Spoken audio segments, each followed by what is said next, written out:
Zuzino, máme to tu dnes pestré, evidentne sa ideme rozprávať o nastielacom materiáli, ktorému väčšina z nás hovorí mulčovanie, áno, čiže mulč. Možno by sme, Zuzi, mohli všeobecne povedať, že prečo sa vlastne v záhradách a pri rastlinách celkovo aj pri stromoch vlastne používa na tento nastielací materiál. Nastielací materiál sa používa z dvoch dôvodov. Jeden je funkčný a druhý dekoratívny. Môžeme mulč používať na to, aby sme vyplnili plochy medzi rastlinami, kým nevzrastú a nevytvorí sa kompaktná zelená hmota. To je ten dekoračný efekt.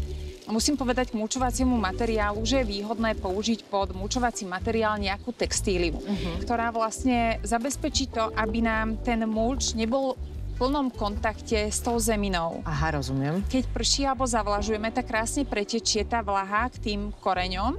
Na druhej strane tá textília, ale aj ten mulčovací materiál zabraňuje v tom, aby vlastne tá vlaha sa nadmerne odparovala. Rozumiem. Čiže nám zadržieva trošku vlahu. Áno, a tie korienky sú v takom úplnom komforte, že v podstate v teplúčku i vlhku. Áno. A nie je to ešte aj tak, že trošku nám zabraňuje tomu, aby treba sa tam tvorilo viac buriny? Presne tak. Veľmi aktívne sa používajú dva typy tých textílií, na ktoré vlastne potom sa prikladá ten mulčovací materiál. Takže jeden typ textílií je netkaná textília, ktorá možno nie je až taká ekologická, a druhý typ je vlastne jutovina, ktorá keď sa položí, tak o 2-3 roky sa prirodzene rozloží. Na čo si taká najpyšnejšia, povedz, z tohto? Ja ako záhradný architekt preferujem piniovú kôru. Čiže toto krásne. Áno, aj toto je piniová kôra, ale takisto je aj to. Piniová kôra, je tu rozdiel vlastne vo veľkosti. Jasné. Áno, vo frakcii. A prečo máš tak rada túto piniovú kôru, povedz? Tak piniová kôra sa vyznačuje tým, že vlastne jej štruktúra je veľmi hustá. Áno. Oproti iným kôram, napríklad z borovice čiernej, tu vidíme, že toto má naozaj takú štruktúru kôry. Áno, áno. A piniová kôra vlastne je takmer z drevnatela, takže vlastne to zosúšanie je o mnoho menšie. Tuto, keď to máme v kôpke, tak to až tak nevyznie, ale naozaj, keď je pokrytá väčšia plocha, tak táto piniová kôra vyzerá tak uhladenejšie, tak elegantnejšie. Áno.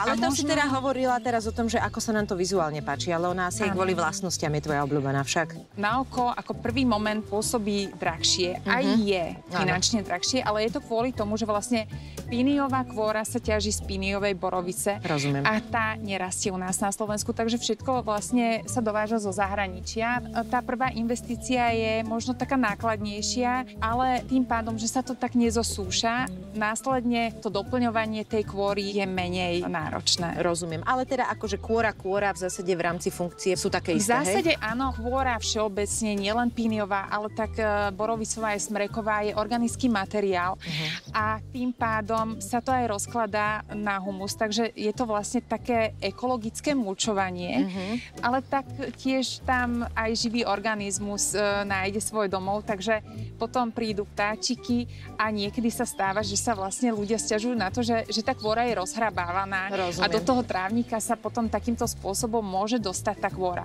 Tie rastlinné zvyšky, ktoré prirodzene padajú z tých rastlín, listy, lúpenie kvetov, v tej kôre je to prirodzené a tým pádom, že uschnutý list je hnedý, tak nie je taký výrazný. Takže vlastne pôsobí na nás tá kôra taká čistejšia aj s tými rastlinnými zvyškami.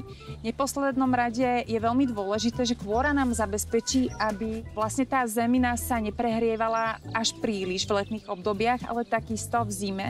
Kôra naakumuluje istým spôsobom teplo, aj to udržiava istý čas. Takže ten koreňový systém aj bázu rastliny drží primerane teple. Rozumiem. A toto inak som sa k tomuto chcela dostať, že vlastne áno, že ďalšia funkcia týchto nastielacích materiálov je vlastne aj trošku udržať to teplo napríklad v zime, hej? Áno. A to robí aj kameň? Kameň tiež akumuluje teplo, aj nie tak rýchlo chladne, ale na druhej strane takisto akumuluje aj zimu.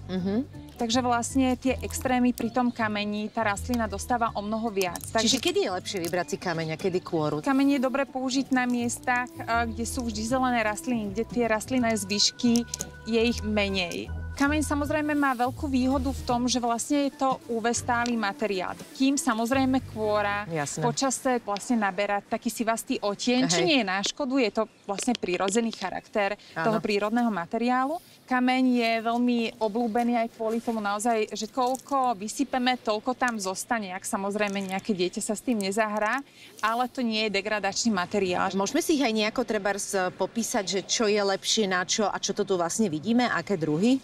Možno by som začala s kamennou kôrou. Je to vlastne kameň, To je ktorý vlastne kombinácia. Áno, taká prirodzená kombinácia, veľmi sa to podobá vlastne s tou štruktúrou na kôru. Je to veľmi elegantný kameň, pretože sa to ľahko kombinuje s inými materiálmi okolo domu, možno aj s farbou omietky alebo s pevnenými plochami. A vlastne takisto, jak pri kôre, aj pri kameni si môžeme vybrať aj frakciu, že akú veľkosť potrebujeme alebo čo sa nám páči. Je dobré vedieť, že z toho istého materiálu, čím menšia frakcia, tým väčšiu plochu vieme s tým zakryť. Ešte to má aj taký aspekt, že vlastne tým pádom, že väčšia frakcia nám zakrie menšiu plochu, musíme ju na hrubšiu vrstvu dávať, pretože aby sme zakryli buď tú zeminu alebo tú textíliu nejakým spôsobom. A čím hrubšiu vrstvu dávame kameňa, tým väčšia je tá váha, ktorá nám ťaží tú zeminu. Takže je veľmi dôležité si to rozmyslieť, rozumiem. Z kameňa vlastne si vždy môžeme vybrať buď gulatú frakciu alebo túto drvenú. Táto drvená je prirodzená, takto vlastne sa ťaží a potom sa omiela na gulatú frakciu. Za mňa osobne si myslím, že tá gulatá je elegantnejšia. Trošku. Áno. Potom tu máme ďalší materiál, ktorý je tiež veľmi, veľmi obľúbený. Toto je vlastne tento biely kameň, mramor. Ťaží sa buď v Grécku alebo v Taliansku. Ľudia v záhradách majú veľmi radi kontrast, keď sa vlastne zelená trávička stretne s takouto kontrastnou farbou. Avšak samozrejme má to aj svoje nevýhody. Naozaj v tomto bielom kameni rastlinný zvyšok je veľmi nápadný. Jasné. Tuto máme lávovú drť a tufu. Táto kamenina je farebne úplne odlišná, ale má to spoločné to, že je to vlastne ľahký materiál, je to porovitý a teda oproti obyčajnému kameňu menej zaťaží tú zeminu. No a ešte tam na boku máme? Tu máme tiež vlastne dekoračný kameň, ťažené v Taliansku. Tiež je to veľmi obľúbené, pretože sa to s takými mediteránnymi domami pekne kombinuje. Áno, je to vlastne taká tehlová farba. No a toto tu máme také, čo bežne vidíme u nás pri potokoch, riečkách, rybníčkoch. Áno, je to riečný dunajský štrk. Používa sa to hlavne v takých vidieckých záhradách alebo okolo bylinkových záhonoch. Takže vlastne je to tiež možnosť, ako lacno a jednoducho mulčovať. Má nejakú nevýhodu? Je to vlastne dunajský štrk a teda nie je úplne vymývaný. Takže tie nánosové zbytky sú tam. V tomto kameni sa o mnoho rýchlejšie vedia uchytiť aj tie náletové buriny. Samozrejme je dôležité hľadisko, že ak používame kameň ako mulčovací materiál na priestory, kde veľmi svieti slnko a je teplo, tak vlastne ten kameň sa veľmi prehrieva. Takže do kameňa by sme mali používať rastlinky, ktoré vlastne sú slnkomilné a teplomilné. Myslím, že to je dosť dôležitý tip. Zuzka, ďakujem ti. Je z čoho vyberať a už len teda sa rozhodnúť. Ďakujem ti krásne. A ja ďakujem.